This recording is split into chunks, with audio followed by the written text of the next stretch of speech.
नमस्कार, मैं हूं आपके साथ वक्ता दुबे। एपीएन के लोकप्रिय कानूनी प्रोग्राम लीगल हेल्पलाइन में आपका बहुत बहुत स्वागत है। इसमें हमारे कानूनी विशेषज्ञ रोजमर्रा की जिंदगी की समस्याओं से जुड़े कानूनी मसलों पर आपकी शंकाओं का समाधान करते हैं। आज हम एनजीओ से जुड़े मसलों पर कानूनी प्रावधान की जानकारी देंगे। एनजीओ एक गैर सरकारी संगठन के रूप में जाना जाता है। ये एक संस्था है जो सरकार के साथ पंजीकृत रहता है और समाज के उत्थान के लिए काम करता है। एनजीओ सांस्कृतिक, धार्मिक, सामाजिक या शैक्षिक क्षेत्रों में काम कर सकता है। एनजीओ स्वायत्त निकायों के रूप में कार्य करते हैं जिनके पास केवल थोड़ा या कोई सरकारी हस्तक्षेप नहीं होता है। एनजीओ लाभ कमाने या लाभ साझा करने वाली कंपनियां नहीं है, बल्कि वो हमारे समाज को सशक्त और बेहतर बनाने में मदद करते हैं और समाज की सेवा करते हैं। एनजीओ जनता से योगदान और दान के माध्यम से अपने धन का प्रबंधन करते हैं। तो ये तो थी कुछ बुनियादी जानकारी। एनजीओ से जुड़े तमाम पहलुओं पर विस्तार से जानकारी देंगे हमारे आज के कानूनी विशेषज्ञ अधिवक्ता परमानंद पांडे जी। परमानंद जी, आपका बहुत बहुत स्वागत है। परमानंद जी आपको एनजीओ से जुड़े तमाम नियम कानूनों की जानकारी देंगे। अगर आपका इस मसले से जुड़ा कोई भी सवाल है तो आप फोन करके राय ले सकते हैं। फोन लाइंस खुल चुकी हैं।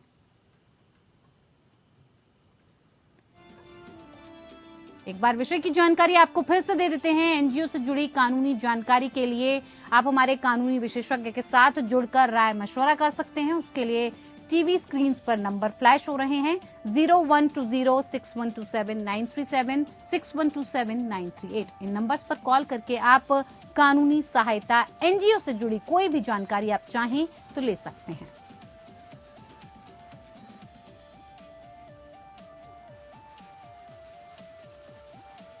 चलिए कार्यक्रम की शुरुआत करते हैं। और परमानंद जी, सबसे पहले मैं आपसे यही जानना चाहूंगी कि एनजीओ संस्था का रजिस्ट्रेशन कैसे किया जाए। देखिए, एनजीओ का मतलब होता है, एक शॉर्ट फॉर्म है, नॉन गवर्नमेंटल ऑर्गेनाइजेशन। माने ये गैर सरकारी संगठन है। तो गैर सरकारी संगठन है तो इसका रजिस्ट्रेशन करा करके इसलिए किया जाता है कि जिससे हमको कार्य करने में असुविधा कोई उत्पन्न न हो जी। इसीलिए इसका रजिस्ट्रेशन कराना होता है। रजिस्ट्रेशन एनजीओ का कई जगहों पर हो सकता है। या तो आप रजिस्ट्रेशन आप ट्रस्ट एक्ट के तहत कराएं, कंपनी एक्ट के तहत, या भारत में कई तरह की संस्थाएं हैं जिनमें आप चाहें तो रजिस्ट्रेशन करा सकते हैं। और रजिस्ट्रेशन के बाद आपको अपने कार्य में की सक्षमता बढ़ाने में और कार्य करने में काफी सुविधा मिलती है। इसीलिए रजिस्ट्रेशन कराना आवश्यक होता है।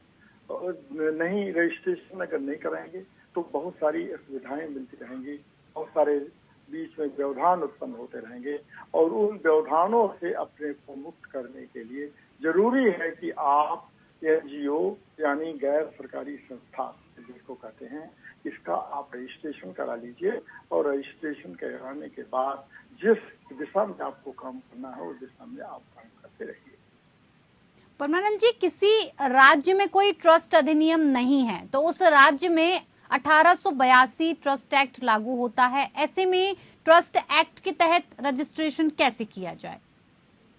देखिए, जो रजिस्ट्रेशन है, trust act, companies act, societies act, तीनों में कमोबेश एक ही तरह का है। और जिस राज्य में, वैसे तो ये कॉन्करेंट सब्जेक्ट है, माने इसमें राज्य का और केंद्र दोनों का प्रभाव है। कभी आप चाहें तो आप यूनियन लिस्ट में रहते हुए भी आप सरकार केंद्र से आपको रजिस्ट्रेशन करवा लें, या चाहें तो राज्य में रजिस्ट्रेशन कराएं। दोनों जगह से आप रजिस्ट्रेशन करवा सकते हैं और जिसमें आपको काम करने की सुविधा हो उसको कराएं। लेकिन जिन राज्यों में मान लीजिए ट्रस्ट एक्ट नहीं लागू है तो आप उसी पुराने एक्ट के तहत, आप पुराने ट्रस्ट एक्ट के तहत ही आप इसका रजिस्ट्रेशन कराएं। रजिस्ट्रेशन कराने के लिए मैंने जैसे शुरू में कहा था कि कमोबेश स्थितियां सब जगह एक हैं और कमोबेश जो कार्य करने का जो ऑब्जेक्टिव है वो सब एक ही हैं।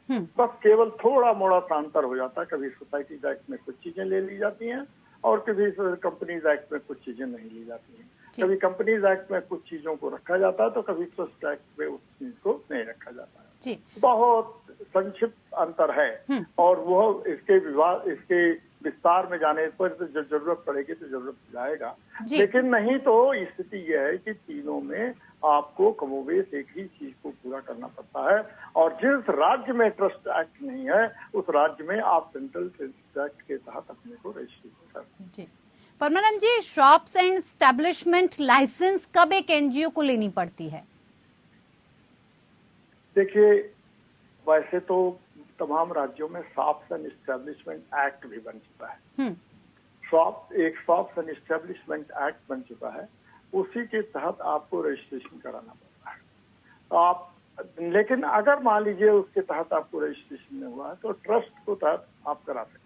शॉप्स एंड एस्टेब्लिशमेंट एक्ट का क्या मतलब है कि किसी तरह का आपको अगर ऐसा रोजगार शुरू करना है या कोई ऐसा व्यापार शुरू करना है, लेकिन व्यापार का उद्देश्य यहाँ पर ये देखिए, दो चीजें इसमें ध्यान रखने होते हैं कि एक तो ये कि वह अलाभकर हो, यानी अलाभकर जिन लोगों ने वो अपने लाभ और मुनाफे, और कैसे स्थिति होती है कि नहीं लाभ होता है तो उसी को, उस लाभ को उसी कार्य के लिए और आगे बढ़ा दिया जाता है, जो एम्प्लॉइज होते हैं उनकी सैलरी इत्यादि देने में दिया जाता है। तो शॉप्स एंड एस्टेब्लिशमेंट एक्ट में भी यही स्थिति होती है कि अगर उस एक्ट के तहत काम कर रहे हैं और उसमें रजिस्ट्रेशन कराया गया है, वह शॉप्स एंड एस्टेब्लिशमेंट एक्ट में आपको उस तरह का कार्य करने की छूट रहेगी, और उस तरह की छूट के दौरान आपको यह ध्यान में रखना होगा कि इसका लाभ केवल उन लोगों तक सीमित न रह जाए जो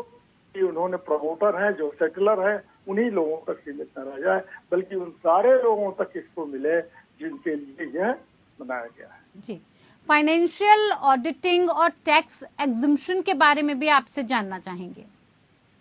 देखिए, फाइनेंशियल ऑडिटिंग तो यह है कि अगर कोई ट्रस्ट एक्ट बनाता है, कोई भी ट्रस्ट है, अगर या कोई भी सोसाइटी एक्ट में कुछ भी बनाता है, अगर उसका आप फाइनेंशियल ऑडिटिंग नहीं कराते हैं तो बहुत बड़ी घपलेबाजी होती है। जी। सामान्य तौर पर आप देखते होंगे कि जो एनजीओज हैं वो कई बार घपलेबाजी में, अभी देखा होगा कि पिछले 5 साल के भीतर कम से कम 16,000 ऐसे एनजीओ पकड़े गए हैं जो ब्लैक लिस्ट किए गए हैं, और उनमें ये दिखाया गया है कि वो काम करते हैं कुछ और उद्देश्य कहीं होता है, कोई काम के लिए लगे रहते हैं, जिसके कारण वो जो उद्देश्य होता है उस उद्देश्य को वो पूरा नहीं कर पाते जी। तो वो इस नाते उनकी ब्लैक लिस्टिंग होती है। इसीलिए कहा जाता है कि उनकी फाइनेंशियल एडिटिंग करने की जरूरत है।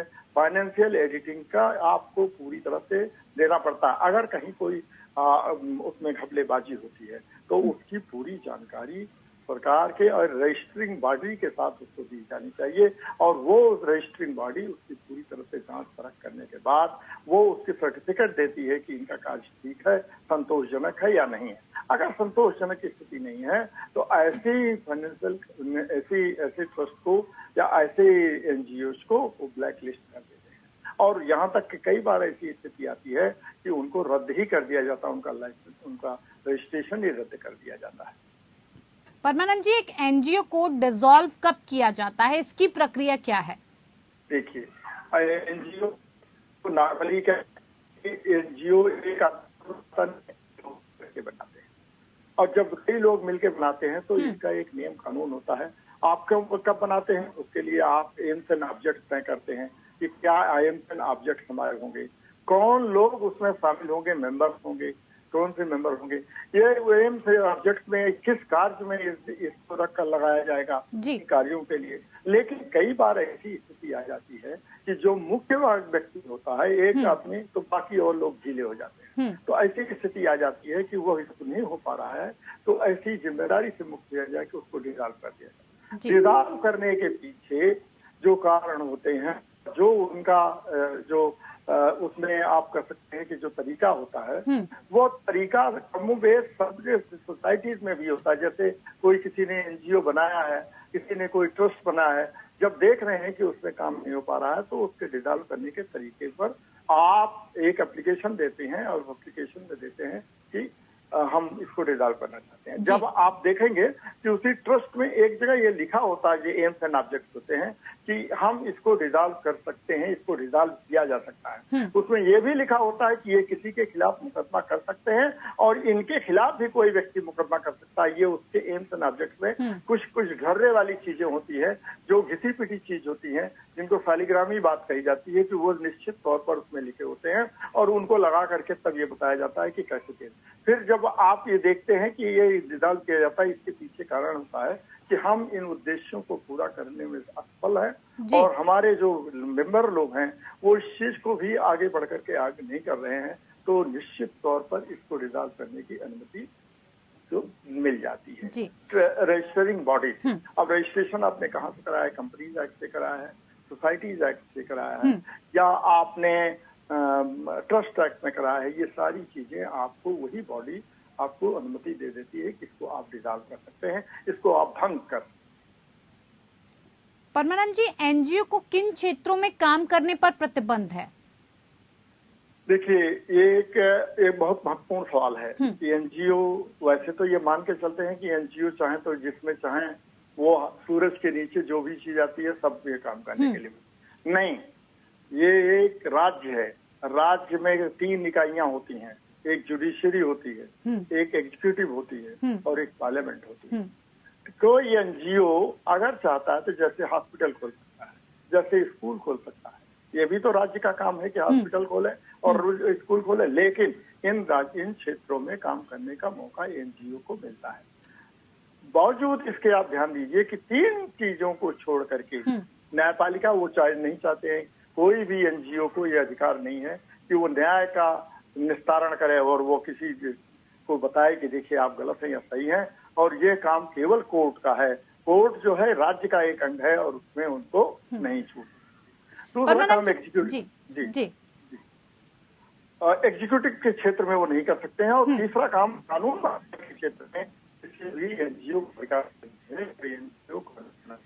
इन 3 क्षेत्रों को छोड़ करके बाकी लगभग सारे क्षेत्रों में एनजीओ को काम करने की सुविधा है। जी परमानंद जी, हमारे साथ एक कॉलर जुड़े हुए हैं राजेश एमपी से। वो इस विषय से जुड़ी हुई कोई जानकारी चाहते हैं, उनसे पूछ लेते हैं कि क्या है उनका सवाल और क्या है समस्या। राजेश जी, बहुत बहुत स्वागत है कार्यक्रम में। क्या कुछ जानकारी आप चाहते हैं एनजीओ से जुड़ी हुई?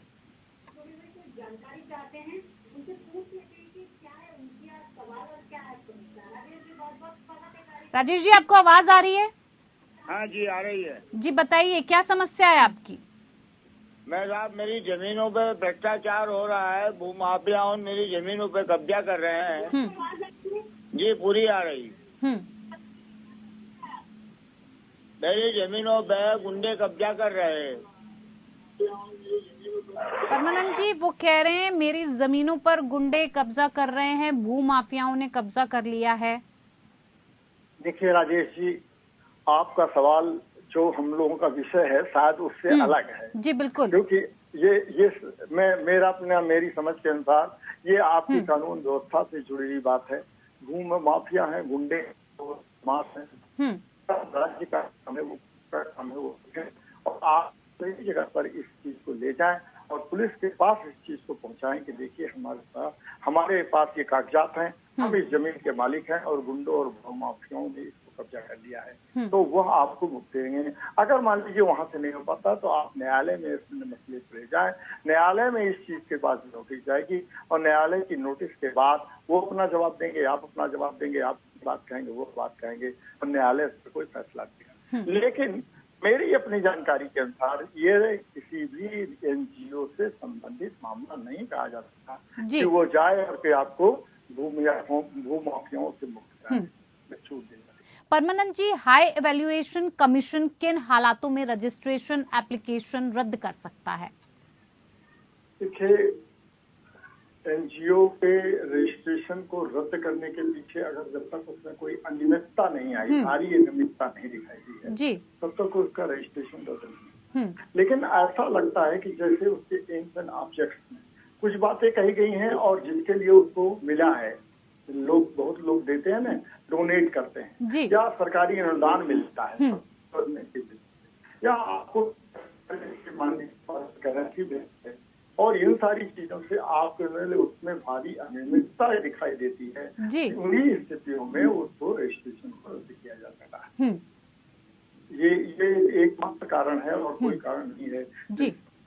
कोई भी कमीशन हो, कोई भी हो, ये तभी उसको रजिस्ट्रेशन को रद्द कर सकता है जब इसके कार्य पद्धति में, क्रियाकलाप में जी केवल भारी अनियमितता दिखाई देती हो तो। जी परमानंद जी, किन आर्थिक गतिविधियों पर एनजीओ को काम करने पर भी प्रतिबंध लगाया जाता है? देखिए, एनजीओ, मैंने आपसे शुरू में कहा था कि एनजीओ का बहुत दुरुपयोग होता है। यहाँ आजकल ये स्थिति आ गई है कि एनजीओ में आर्थिक गतिविधियों के नाम पर लोग जाते हैं आदिवासी क्षेत्रों में, यह कहते हैं कि मैं उनके जीवन में सुधार करूंगा, लेकिन ऐसी गतिविधियां वहाँ पर करने लगते हैं जो देश विरोधी गतिविधियों में कई बार लिप्त पाए जाते हैं, या समाज विरोधी गतिविधियों में ऐसा काम करने लगते हैं कि जिससे लगता है कि समाज में बहुत विद्वेष की स्थिति उत्पन्न हो जाती है। तो ऐसी परिस्थितियों में ये देखा जाता है कि आर्थिक ऐसा काम कर रहे हैं कि मान लीजिए वो कह रहे हैं कि हम यहाँ पर बीड़ी बनाने वाला कार्य शुरू कर देंगे, या कोई ऐसा कार्य शुरू कर देंगे जिससे लोगों की आमदनी में बेहतर सुधार होगा। नहीं, बेहतर सुधार करने के लिए तो आप निश्चित तौर पर कार्य कर सकते हैं, लेकिन ऐसी गतिविधि में आप कतई संलिप्त नहीं हो सकते हैं जिसके कारण लोगों को बहुत भटकाव की स्थिति उत्पन्न हो जाए या उनके दूसरे तरफ जाने की अनुमति हो जाए। तो ऐसी आर्थिक परिस्थितियों में, आर्थिक गतिविधियों में लिप्त होने में आपको पूरी तरह से प्रतिबंधित रखा जाता है। जी, डिस्प्यूट रेजोल्यूशन कमीशन कैसे बनता है, कौन कौन इसमें रहते हैं, आपसे जानना चाहेंगे? देखिए, डिस्प्यूट रेजोल्यूशन कमीशन ये एक ऐसी बॉडी है कि जैसे कोई घटना हो रही है तो एक ये न्याय की बात नहीं है, ये न्याय की आप इस चीज को अलग से रख दीजिए कि न्याय उनको देने लगेंगे। लेकिन कोई ऐसा डिस्प्यूट आ जाता है जिसके मान लीजिए कंज्यूमर के बीच में या उस संस्था के बीच में कोई ऐसा डिस्प्यूट हो जाता है, तो उस डिस्प्यूट को रिजॉल्व करने के लिए और मुकदमेबाजी से बचने के लिए, उसके काम के लिए ऐसा किया जाता है कि आप डिस्प्यूट रेजोल्यूशन फोरम पर ले जाएं बात को, और वहां पर दोनों पक्षों को बुला करके और बात की जाती है, और किसी तरह से ये आपसी मेल मिलाप के द्वारा, आपसी संबंधों के द्वारा, इंटरेक्शन के द्वारा, बातचीत के द्वारा इस डिस्प्यूट को रिजॉल्व किया जाता है, समाधान किया जाता है। लेकिन अगर इसमें मुकदमेबाजी की स्थिति आ गई है तो निश्चित तौर पर वह काम कोई डिस्प्यूट रेजोल्यूशन फोरम नहीं कर सकता है, कोई कमीशन उसका काम नहीं कर सकता है। ये काम तो केवल निश्चित तौर पर ही कोर्ट के द्वारा किया जा सकता है। कोर्ट के अलावा और कोई काम करने का अधिकार इसको नहीं है। लेकिन अगर कोई मान लीजिए उपभोक्ता के बीच में और संस्था के बीच में कोई ऐसा विवाद उत्पन्न आया है जिसको दोनों की बैठक और बातचीत के द्वारा इसको समझाया जा सकता है, कुछ इन पर दबाव डाल करके, कुछ उन पर दबाव डाल करके रखा जा सकता है। इसमें दोनों पक्षों के लोग होते हैं, और या डिस्प्यूट रेजोल्यूशन फोरम में बना होता है जिसमें कि सदस्य लोग आते हैं और वो उनको एक निष्णात होते हैं, उसमें उनको एक्सपर्टाइज मिला होता है, उसको बैठ करके उस समस्या का समाधान करते हैं। यही वो काम करते हैं। जी परमानंद जी, सबसे जरूरी सवाल इसका जवाब आपसे चाहेंगे कि एनजीओ फंडिंग के क्या स्रोत हो सकते हैं? जो लोग एनजीओ चलाते हैं उन्हें फंडिंग की जरूरत होती है, तो उसके लिए वो कैसे पैसा इकट्ठा कर सकते हैं, कहां कहां से फंडिंग ले सकते हैं? देखिए, एनजीओ चलाने के लिए तो हर एक काम के लिए पैसे की जरूरत होती है। तो एनजीओ चलाने के लिए आप दो तरीके से, एक तो अनुदान मिल सकता है, सरकार से आप देंगे कि हमको अनुदान के लिए हम इस कार्य को करना चाहते हैं, एक अनुदान की स्थिति होती है। एक आप प्राइवेट डोनेशन मिलता है, बहुत सारी ऐसे लोग होते हैं जो कहते हैं कि एक अच्छा कार्य कर रहे हैं, इस कार्य को करने में हमको सहयोग देना चाहिए, निश्चित तौर पर उसमें सहयोग देना है। जैसे कोई व्यक्ति अस्पताल चलाना चाहता है, काम है ये।